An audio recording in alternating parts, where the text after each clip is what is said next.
Good morning and welcome to your Tuesday morning meeting. I hope you guys had a great day yesterday and that you were able to figure out some more things in your Google Classroom. I heard from some of you reaching out about different questions and things like that, which is awesome.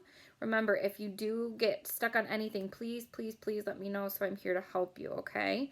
Do you guys remember when I didn't lose my glasses but I left them in Michigan? Look what I got my new glasses and I'm super excited about them, but to rewear them during a recording, it's like a little glary and you can't see well, and so I'm not going to wear them right now, but I just want to show you because you remember me complaining about not having them. So now I have them and they're super fun.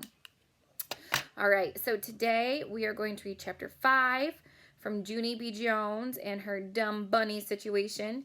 Yesterday, she was talking about how she was at Lucille's house and she figured out that Lucille was even richer than she was before because her pool was now in a glass house and she was so excited about it. Well, today, the chapter is called The Jelly Bean Game. So let's see what she gets into today. Lucille's daddy clapped his loud hands together. "Boys and girls, please find a seat at one of the picnic tables. Lunch will be served shortly," he called. I waited to see where Sheldon was going to sit. May waited too, 'cause both of us had to keep track of that guy, of course. Only too bad for me, because as soon as Sheldon picked a table, Lucille sat down next to him, and varoom! May slid in on the other side, and I got shut out. "Wait, hold it. No fair," I said. Then I quick tried to squeeze myself between May and Sheldon, but May would not budge herself. I did a face at her. May hissed like a snake. I stood there very puzzled. I do not actually have a comeback for a hiss. Finally, I went to the other side of the table and I sat down across from them. "That dumb May," I grumped just to myself. She keeps getting on. Let me try again. She keeps getting one step ahead of me today. Plus, Sheldon is one step ahead of me, too. I looked across the table. Lucille was whispering to Sheldon, very secret. May leaned her head over, and she listened through Sheldon's other ear. Whispers can come right through Sheldon's head, apparently. I put my chin in my hands. "I don't stand a chance in this stupid egg hunt," I said to Herb. He gave me a little pat. Sometimes a little pat is all a friend can do. Only guess what? Just then, something very nice happened. And it's called Lucille's Nana walked over to where I was sitting, and she sat in a chair at the end of my table. I jumped up real thrilled. "Nana, look! It's me! It's Junie B. Jones, and you're sitting right exactly next to me!" I shouted. The Nana glanced her eyes at Lucille's mother and daddy. "Yes, I know, dear. I lost the coin toss," she said, kind of annoyed. "This reminds me of when we ate dinner together last year," I said. "That was very fun, except I accidentally broke your crystal glass. Remember that, Nana? Huh? Do you?" The Nana nodded. "Oh, yes, I remember," she said. I thought back. Plus, I accidentally busted your filler pillow, and if I'm not mistaken, I spilled beanie weenies on your expensive linen tablecloth," I said. The Nana looked at me. "You're not mistaken," she said back. I smiled and patted her hand.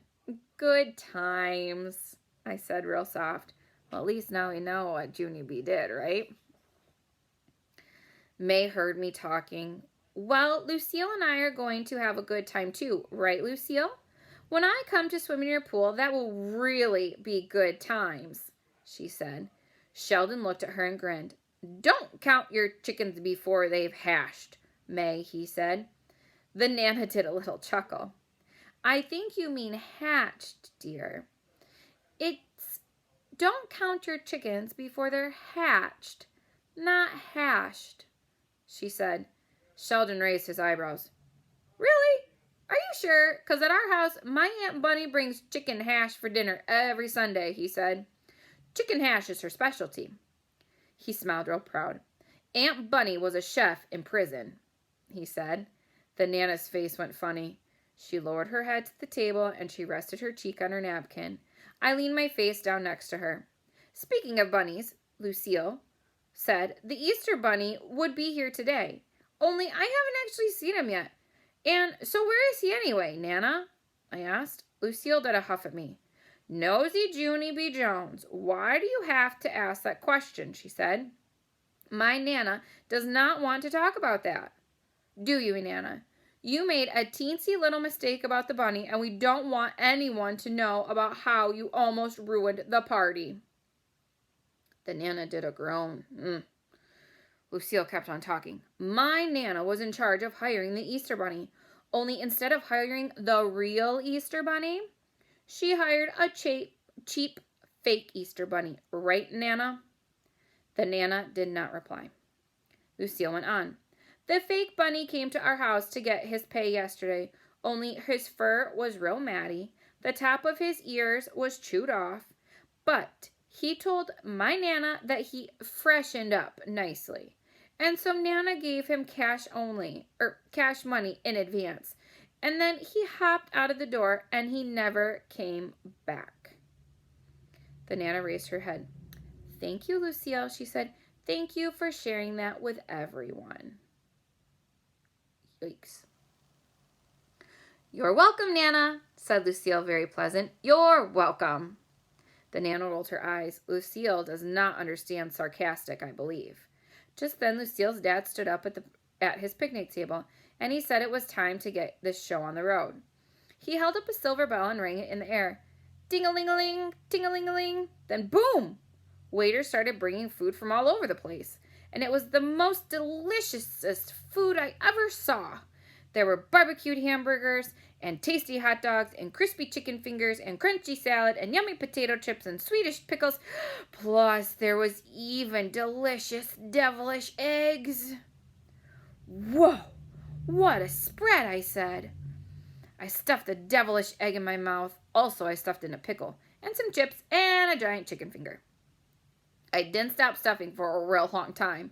Then I finally leaned back and I rubbed my big fat tummy. Whew! I am about to bust a gusset, I said.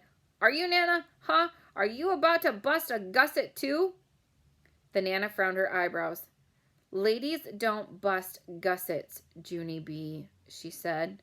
I was surprised to hear that information. Really? I said. Then what do ladies bust? Roger raised his head. At our house, we bust our guts, he said. Herb smiled. At our house, we bust our buttons, he said. Sheldon stood up.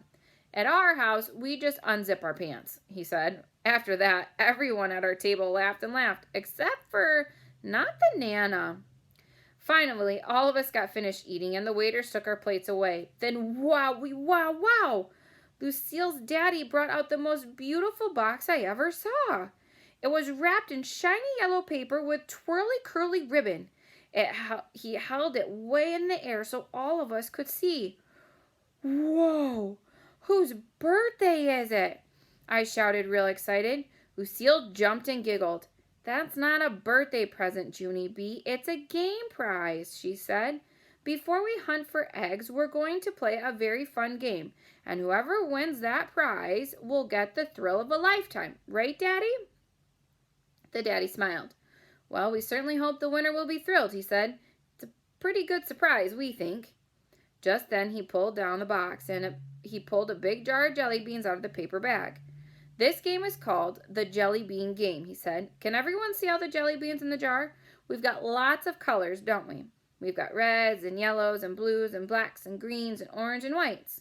He stopped and held up his finger. But, he said, in this whole jar of jelly beans, there's just one purple one. All of us made a hushy sound. Ooh, we all said together. Just one purple one. The daddy smiled. Then he put the jar back in the bag so we couldn't see the colors anymore. Okay, now I'm going to walk around to each picnic table. Each of you will have a chance to reach in the jar and pull out a jelly bean, he said. But remember, you may only pull out one, okay? Okay, we hollered. Okay. Lucille hurried over and held up the beautiful box. And remember this too. The first person to pull out the purple jelly bean will get this prize, she said. The thrill of a lifetime. All of us clapped and clapped. Then we bounced and giggled and wiggled and clapped, and we waited for the jelly bean jar to come to us. It was the nervousest wait of my life, I think. Because what if someone got the purple jelly bean before I even got my turn? That would ruin my whole entire chance. I put my hands in front of my eyes, then I peeked through the fingers, and I watched the children pick. Roger's table went first. He picked a red bean. Then Camille picked an orange bean. Then Chenille picked a green bean. And Shirley picked a blue bean. My table went next. My heart beat faster. Jose picked a yellow bean. Then Lenny picked a white bean. And May picked another white bean.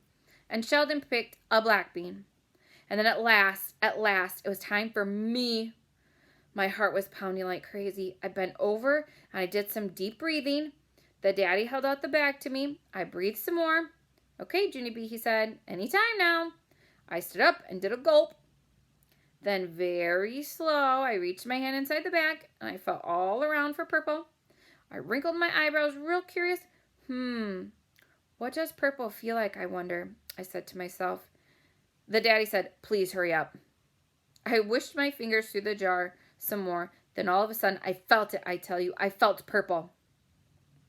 I felt roundish and beanish and purplish. I grabbed it real tight. Then I quick pulled my hand out of the jar and opened up my fingers. And guess what? And guess what? That's where we're going to stop today. So I will definitely continue on with this tomorrow. All right, guys, I love you, and I'll talk to you then.